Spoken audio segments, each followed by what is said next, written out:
In the game of Yu-Gi-Oh, a lot of cards are difficult to acquire. There are a lot of reasons for this phenomenon, ranging from a card in question being really good, really rare, really risque, or misprinted. And then there are cards that just don't exist in the physical world yet. And that's what we're talking about today. 10 elusive cards you can find in Yu-Gi-Oh Duel Links, but not in the TCG. And starting off this list is the pixelated chibi healer, Antidote Nurse. This rank 3 Light Machine Xyz monster has 1800 attack and is actually a recent OCG release with the June 2024 Animation Chronicle set, which is why she lands at the bottom of our list at number 10. But wait, this is a Duel Links card that aren't available in other formats, right? Shouldn't Antidote Nurse's OCG debut arguably disqualify her? Well, potentially, but in this case, actually, no. Because the Antidote Nurse that Konami wound up printing is different from the Antidote Nurse that first released in Duel Links on October 17th of 2020. This has become something of a small trend, with other cards that first released in Duel Links basically printing as a retrain of themselves when they make it to the OCG and the TCG. This includes cards like Armored White Bear and ancient artifact cards Crystal Skull, Ashoka Pillar, Cabrera Stone, and Triangle O, plus a few others. Anyways, for its effect, the OCG version of Antidote Nurse can detach 1 to target a monster with stats that have been modified and reset those stats to their original values. If that monster is one of yours, then it can't be destroyed by battle or card effects for the rest of the turn, and this is a quick effect, so it's usable during both players' turns and as a reaction to your opponent's cards. Also, if a monster is special summoned to your field while Antidote Nurse has 3+ materials, you can make that monster gain 900 attack and activate its effect as many times as you'd like as you stay summoning, and Antidote Nurse keeps your materials. And on the topic of materials, that's probably the biggest evolution Antidote Nurse went through when she broke out of Duel Links. Instead of requiring 3 materials to XA summon, the new Antidote Nurse can be brought out with just 2 or more, making her much more flexible than she'd previously been. But what about the old Antidote Nurse? What can she do in Duel Links? Well, during a damage step where one of your monsters battles, you can detach a material from Antidote Nurse as a quick effect to boost your card's attack by 1000 until the end of the turn. Also, when Antidote Nurse herself enters the damage calculation, the attack of any monster she battles is reset to its original value. The dichotomy of the two Antidote Nurses is fascinating, because while both have a quick effect and a passive effect to support your cards, they do different but related things. The quick effect in Duel Links Antidote Nurse raises the attack of another, while Antidote Nurse negates boosts. The passive effect of the new Antidote Nurse raises stats, while the passive effect of the Nurse in Duel Links unravels stat changes. They're kind of imperfect inverses of each other. But way before she came to Duel Links, Antidote Nurse caught an appearance in episode 33 of the Yu-Gi-Oh Zexal anime, used by Caswell Francis in Battle Royale duel against Bronx Stone and Quattro. Francis and Stone both totally lost this duel, and Quattro ruined them both with number 15 gimmick puppet Giant Grinder. While the rest of this list is going to mostly focus on Duel Links cards that haven't been printed at all, at least as of scripting this in July of 2024, the Duel Links version of Antidote Nurse's interesting relationship to her retrain effects just makes her what the doctor ordered for spot number 10. And beaming down to orbit to strike this as number 9 is Satellite Laser Balsam, a level 8 light machine fusion with 0 attack to start and 2000 defense. It's been available in Duel Links since January 2021 by exchanging ranked tickets, and that's the only place you'll find it outside the Yu-Gi-Oh GX anime. This card is a triple fusion of 3 copies of Satellite Cannon, a level 5 light machine that became part of the TCG in 2006 with Turbo Pack Booster 1. Like its fused form, Satellite Cannon also starts with 0 attack. But that's because these cards are designed to function like an actual orbital Giga Laser might. During your end phase, Satellite Cannon gains 1000 attack. Satellite Laser Balsam, which is 3 satellite cannons combined, gains 3000 attack during your end phase, and these attack gains linger. After 2 turns, Satellite Cannon will have 2000 attack, and Satellite Laser Balsam will be a menacing 6000 potentially. See, like a real satellite laser that stores solar power and then expels it, the Satellite Cannon cards are left drained after an expulsion of stored power. With these cards, this is expressed by reducing their attack back to 0, although they'll start collecting again during the end phase. While the Satellite Cannon materials have the added protection of not being destroyed by battle with a level 7 or lower monster, Satellite Laser Balsam swats its defensive effect out for an ability to inflict piercing damage. The intended strategy here is to absorb enough power to blow out your opponent with 1 attack, regardless of the positions of other monsters. But this isn't particularly easy. For one, Satellite Laser Balsam can only be fusion summoned, and since it requires 3 copies of the same material, that's not an easy task. But it's also not necessarily a deal breaker. Blue Eyes White Dragon fusions have their own fusion spell and oodles of support to offset the same drawback. But despite Kyber Corp's proficiency for developing advanced tech, Satellite Laser Balsam has not enjoyed the same windfalls. The Satellite Cannon was actually first playable as a level 5 normal Thunder attribute machine with 2000 attack and 1500 defense in the Yu-Gi-Oh Dark Duel stories for the Game Boy Color. And although Satellite Cannon has a TCG printing now, Satellite Laser Balsam's presence in Yu-Gi-Oh Duel Links can be seen as a happenstance continuation of the Satellite's video game exclusivity. Still, despite the elusive nature of the Satellites, they have a decent amount of anime appearances.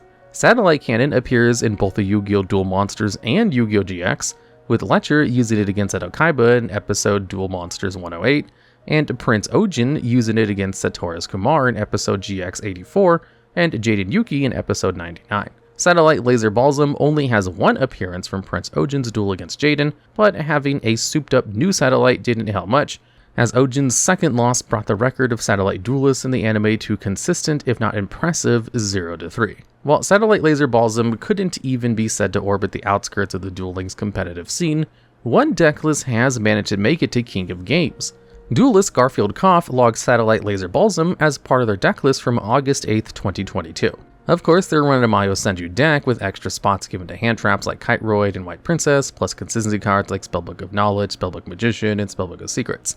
So they had no actual way of bringing out a Satellite Laser Balsam, or most of the rest of their extra deck, which also included other unsummonables like Ojama King, Armatile the Chaos Phantasm, but it still exists and that's pretty cool. And defending the number 8 spot from the pixelated nurses and scary lasers from space is the field spell Sacred Defense Barrier. Released in August of 2020, this card has since become obtainable by a bunch of different ways, including from subsequent tag duel events, SR tickets, the Trey Unlock event for a limited time, and also as part of Trey Starter Deck. Under the protection of Sacred Defense Barrier, rock monsters that are normal or flip summon are chained to defense position and given a counter. While Sacred Defense Barrier remains on the field, this protection counter can be removed to shield that rock monster from destruction by battle or card effect. It's not a bad card, and given the comparative strength of many rock archetypes and Duel Links over the TCG counterparts, you might suspect Sacred Defense Barrier to have some competitive relevance. Unfortunately, no such records exist, as that has not been the case. Or has it? Well, no one's going to tell you that Sacred Defense Barrier was a hugely influential card, because that's just not true. But Jim Crocodile Cook does have the Sacred Defense Barrier skill, which lets you send a rock monster from hand to grave to search a copy of Sacred Defense Barrier from outside your deck. This has mostly been used with Triamid decks that love their field spells and rely in part on rocks and grave to power the effects of their continuous trap, Triamid Pulse. While not as frequently paired with Jim's anime archetype of fossil cards, Sacred Defense Barrier has seen some use in a mono Iwata lock decks that combine the level 4 Rock Spirit Floodgate with cards like Forbidden Chalice to stop your opponent from activating monster effects. As one might have predicted from Crocodile Cook's skill, Sacred Defense Barrier was used by Jim in the Yu-Gi-Oh! GX anime, with 1 appearance in episode 140 during the Crocodile's duel against Supreme King Jaden Yuki. Although the card would not be used again for the extent of the series, it did clock brief appearances and flashbacks 4 more times. So that's fun. And yanking it up at number 7 is everyone's favorite color-coded corpse of mischievous gremlins, the Ojamas. While the TCG has a bunch of Ojama support as yet unavailable in the format, Duel Links has Ojamandala, a normal spell that's actually kind of nuts. When activated at the cost of paying 1,000 light points, Ojamandala summons a copy of Ojama Green, Ojama Black, and Ojama Yellow from your graveyard. Going +2 in card advantage at no real cost is wild, especially since Ojamandala doesn't lock you out of the extra deck or saddle you with any other summoning restrictions. That's 3 non-token bodies you can use for whatever you want. 1 Ojamandala gets you 3/4 of your way to a quadruple negate Appaloosa Bow the Goddess. Or at least it would if Appaloosa was in Duel Links. But nope, the only goddess bow the app has is the one you can summon with the Claw of Hermes. And that's part of why Ojamandala hasn't broken Duel Links yet. At time of scriptwriting, you can't link off these 3 free bodies into an Axis Kotaker or even use them for Nightmare Suit, since they require effect monsters as materials. But despite a relative lack of generic bosses to go into, the advent of linked monsters in Duel Links has still made Ojamandala way better than it used to be, and not just because players have more ways to spend bodies on the board. Ojamandala's time in Duel Links predates the extra monster zone. meaning at introduction it was very difficult to activate since you'd have to control no monsters to guarantee you'd have space for all 3 Ojamas. Now having Ojamas on field can easily lead to Ojamas Engrave with extra deck options like Security Dragon, and even fusions like Ojama Knight, which will clear out Ojamandala in summoning grounds. Originally obtainable as a gift drop, Ojamandala would become widely accessible in days to come, including as a reward for defeating Sirius Chaz as a roaming duelist and for participating in the Duel Chronicle GX event. In time, it would also get added to ticket rotations, making it easy for any duelist to acquire 3 copies. Which is nice, especially since Ojamandala was actually the first card added to Duel Links without seeing a print release in the OCG, if not the TCG. But even though this card has remained exclusive to Duel Links, it still had a fairly high profile in the GX anime. Chaz Princeton would frequently rely on Ojamandala to recycle his monsters. Jaden Yuki, Bastion Misawa, Reginald Van Haller III, Blair Fanigan, and other generic dual ghouls were all confronted with the Ojama flooding power this normal spell over the course of the series. The Dark Scorpions are an outfit of thieves that rob tombs, people, and really just any place or person where valuables can be found. Their capacity for teamwork is rivaled only by their greed, and they're led by Don Zalug. Gorg the Strong is the muscle, Cliff takes care of traps, Chick is sneaky and kind of scared, and probably does something. And Dark Scorpion Menai the Thorn is the resident femme fatale and subject of the number 6 card on this list, the normal spell Dark Scorpion Tragedy of Love. Dark Scorpion Menai the Thorn and the rest of the gang released a long time ago in a bunch of old TCG sets, including Pharaonic Guardian, Dark Crisis, and Magician's Force.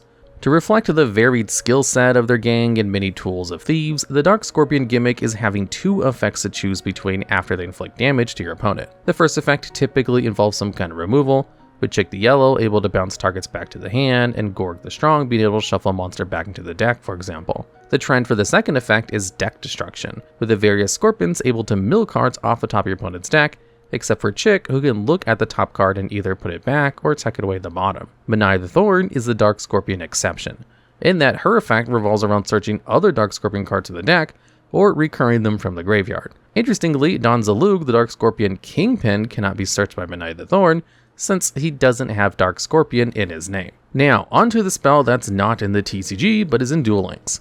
Dark Scorpion Tragedy of Love is a normal spell that can only be activated when you control both Don Zalug and Dark Scorpion Menai the Thorn. By sending Menai the Thorn to the graveyard, you can destroy every monster on your opponent's field. Although the loss of Menai is costly, it is a sacrifice that she takes on willingly for the love of Don Zalug, and therein lies the tragedy. By all accounts, a hardened, self-serving thief, Menai the Thorn is undone by love. And these events play out at episode 39 of the Yu-Gi-Oh GX anime, where 3 of the 7 spirit keys entrusted to select representatives of Duel Academy already gone, the remaining key holders take precautions against further loss. At the behest of the police inspector hired by Professor Banner, Jaden Yuki, Cyrus Truesdale, Alexis Rhodes, and Chaz Princeton sequester their keys in mundane hiding places like under a sink. The police inspector was predictably Don Zalug in disguise, with the rest of the Dark Scorpions occupying similar undercover positions around Duel Academy.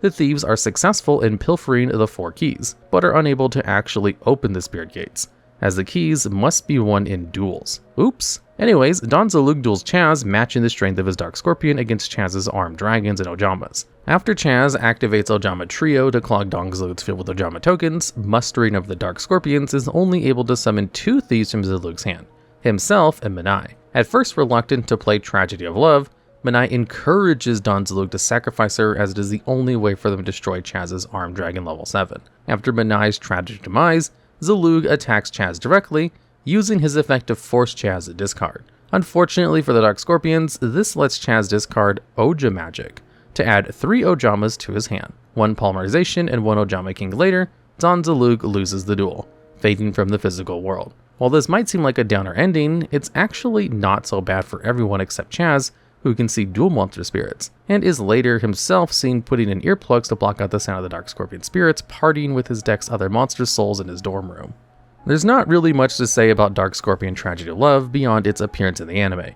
However, as the Dark Scorpions are not a strong cohort of cards and the inclusion of the tricky board clear doesn't change that, but while it wasn't all that competitive, the narrative of this card is compelling and justifies its place on this list. The number 5 card on this list is my favorite monster of this creepy little punk, Kalen Kessler. It's a level 1 Dark Fiend with just 100 attack and defense, and added to Duel Links alongside its Duelist during the July 2020 event, Duelist Road Clash at Crash Town. Check out Infernity Doomslinger. Like the rest of the Infernity archetype, Infernity Doomslinger can activate its effect when you have no cards in hand, and it's got kind of an interesting effect within the broader Infernity context. See, most of the Infernity effects are very offensive. The usual strat of the deck is to go all in on wildly long combos, committing every card in hand so you can access the powerful search effects of Infernity Arcfiend and revival effects of Infernity Launcher to build boards of strong synchro monsters. Many Infernity effects are also saddled with only a soft once per turn, meaning if you can extend into a second Infernity Necromancer, you can access a second Necromancer Revive. And if you can search another Infinity Arcfiend, you can access another summon and search. But unlike most of these effects, which are proactive, the effect of Infernity Doomslinger is reactive. When you have no cards in hand, Doomslinger can banish itself from the grave in response to an opponent's activation or effect which would inflict burn damage. First, Doomslinger negates that instance of damage, and then your opponent gets a choice. They can resolve the chain right there with no further action, but if they're feeling risky, they can instead choose to play Doomslinger's Deadly Game. With your opponent's agreement, Infernity Doomslinger can excavate the top card from your deck. If it's a monster, 2,000 damage is dealt to your opponent. If it's anything else, 2,000 damage is done to you. In Duel Links, where the starting life point value is 4,000, that's a big chunk of life points that will keep you alive in a game.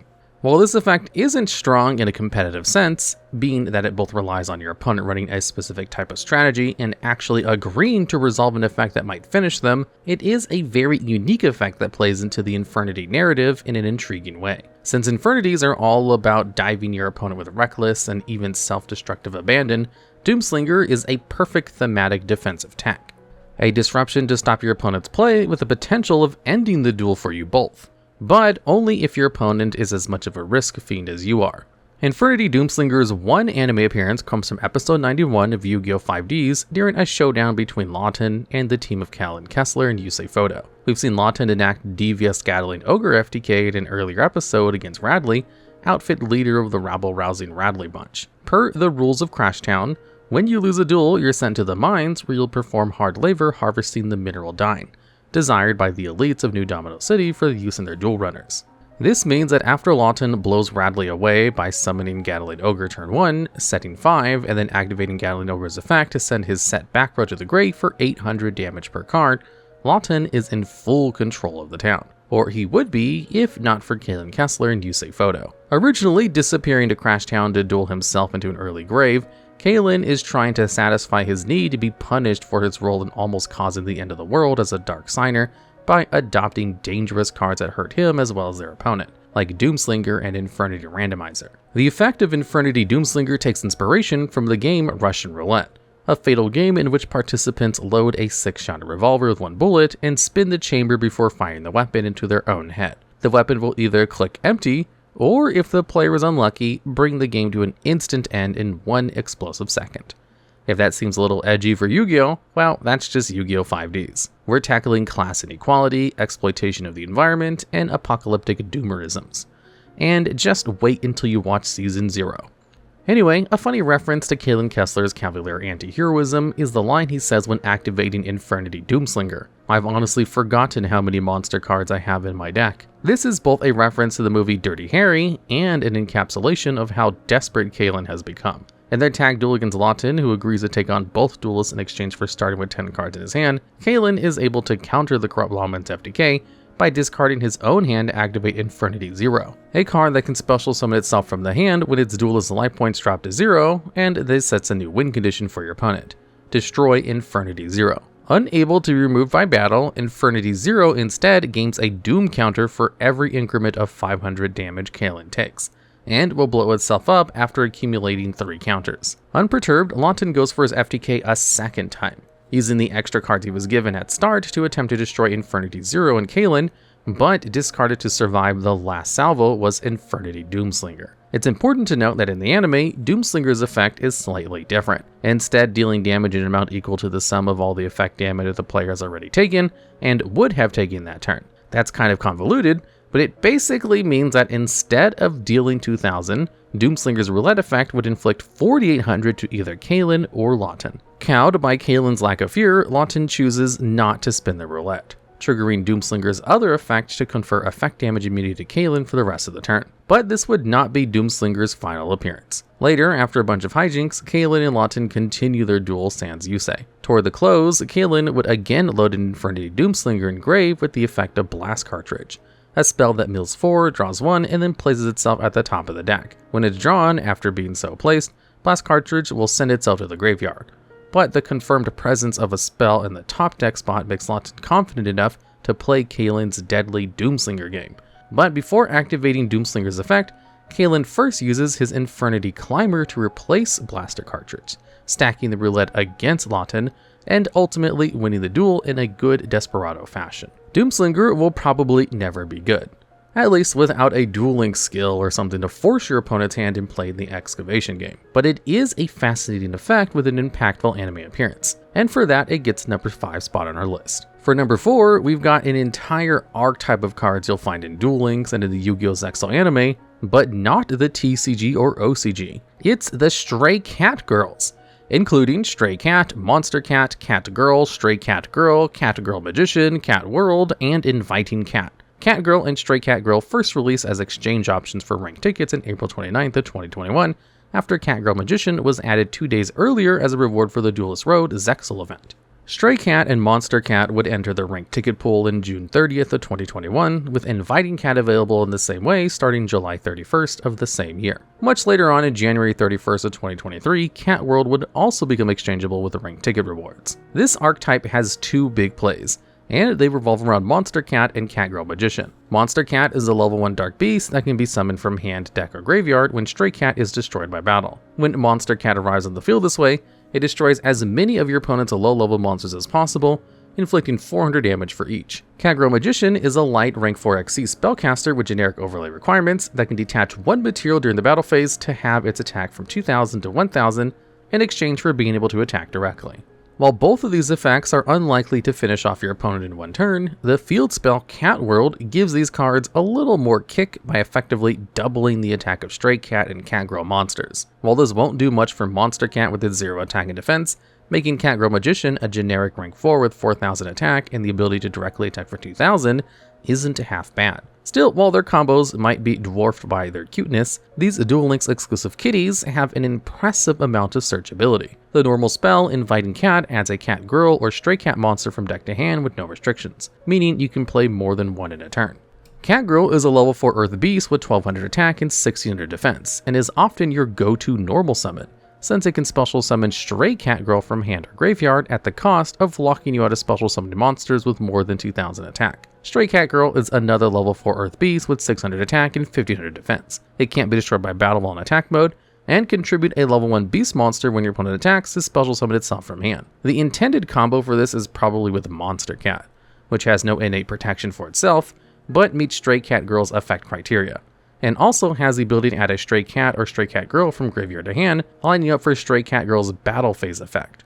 Stray Cat itself is a level 1 Earth Beast with 100 attack and 300 defense that can summon another Stray Cat from your hand on normal summon, and also forces your opponent to choose it as an attack target when it's in attack mode. While that might seem like a bad thing since 100 attack is pretty much nothing, 2 Stray Cats in attack mode locks your opponent out of attacking at all, as they protect each other.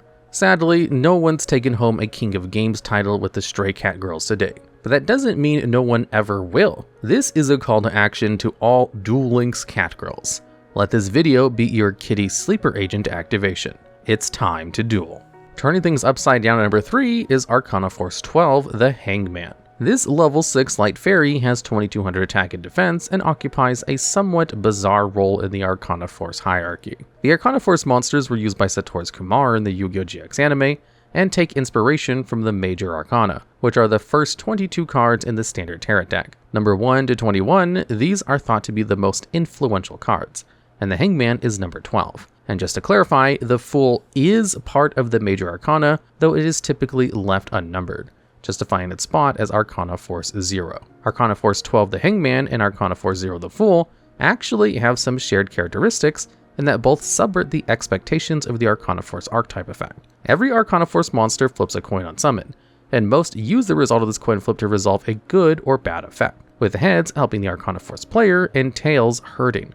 Arcana Force 6 the Lovers, for example, can act as 2 tributes to summon a high-level Arcana Force monster, if its flip lands heads. On tails, however, both players are locked out of tributing summoning Arcana Force monsters until the Lovers leaves the field. Arcana Force 12 the Hangman does the opposite of the Arcana Force gimmick, realizing a beneficial effect on tails and a harmful effect on heads. Both effects resolve during your end phase and involve the targeted destruction of a monster, plus life point burn. On heads, the Hangman requires you to destroy one of your own monsters and take damage equal to its attack, and on tails, you do the same to your opponent. In Duel Links, where this card lives, burn damage is much more impactful than in other formats. The lower starting value of only 4,000 makes the Hangman's effect potentially devastating no matter which way it resolves. Unfortunately, Great Potential does not absolve this card of being part of the Arcana Force archetype. No matter how powerful your effect is, if you only have a 50% chance of pulling it off, you're not going to find space in many decks. Duel Links, however, is the place where this isn't always the case. The presence of skills provides consistency boost to many decks and strategies that would otherwise see zero play,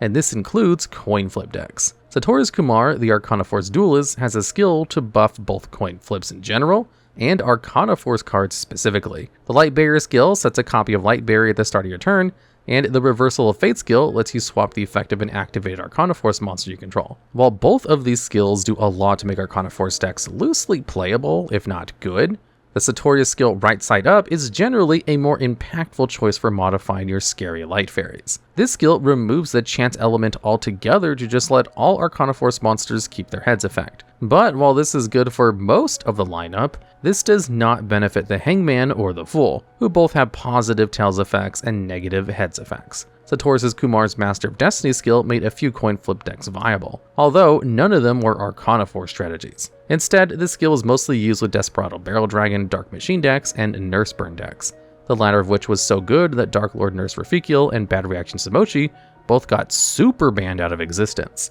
But Arcana Force 12 the Hangman still saw some play by virtue of just being one of the better coin flip cards. The Master Destiny skill would make your first 3 coin flips land heads, but only if you had 7 or more coin flip cards with different names in your deck. With Burn as your win condition, the Hangman was an easy include in Nurse Burn decks. But the Hangman's most interesting Duel Links niche was as an offensive tech in Golden Castle Strongberg decks. Seeing the most success in late 2019 and early 2020, the goal of these decks was to use the protection of Golden Castle Strongberg to chip away at an enemy life points using cards like Lava Golem and Princess equipped with glass zippers, able to attack directly with the help of Pumpkin Carriage. Since Golden Castle Strongberg would banish 10 cards face down from the top of your deck during the standby phase as maintenance or destroy itself, late game Strongberg players would often turn to big attackers like Red Majida Aiza to attack for game.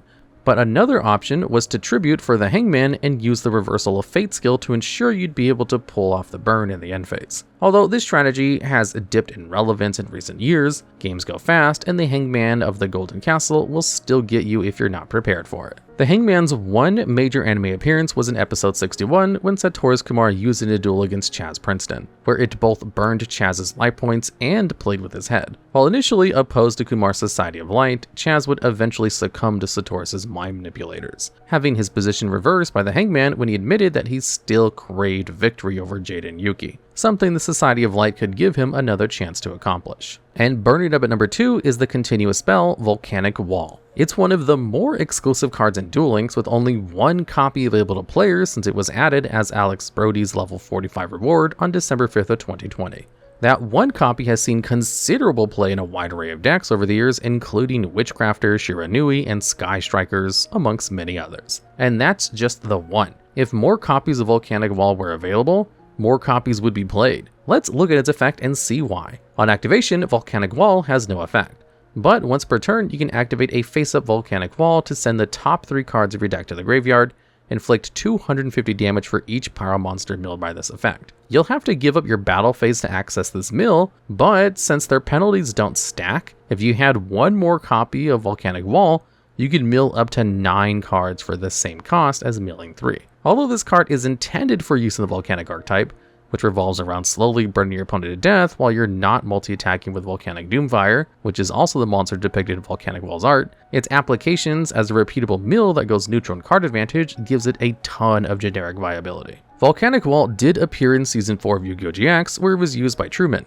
the menacing and mysterious messenger of darkness, who in time would be revealed to ally himself with Night Shroud, the ultimate antagonist of the Yu-Gi-Oh! GX series. Despite telling Jaden to call him Truman because he never lies, the alleged Truman is nonetheless deceitful, relying on illusions and nonverbal manipulators to outmaneuver targets. In episode 169, Truman uses his powers as manifestations of negative emotion to build a deck for Axel Brody's traumatic experiences, mimicking the volcanic card and strategies passed down to Axel by his father. This would include Volcanic Wall, which burned for 500 per card in the anime, allowing Truman to inflict 1000 damage against Axel after Wall Mill sent a Volcanic Rat, Volcanic Hammerer, and Bonfire to the grave. And let's go fly a kite up to the highest height of this list. The number 1 card you'll be finding in the Duel Links, but not the TCG, is Kiteroid. A level 1 wind machine with 200 attack and 400 defense, Kiteroid was added to the card trader on November 16, 2019, making it immediately available at basically no cost to all players. And this was huge, because Kiteroid was a defensive hand trap arguably twice as good as Fear Karibo, since it could reduce the damage of a direct attack to 0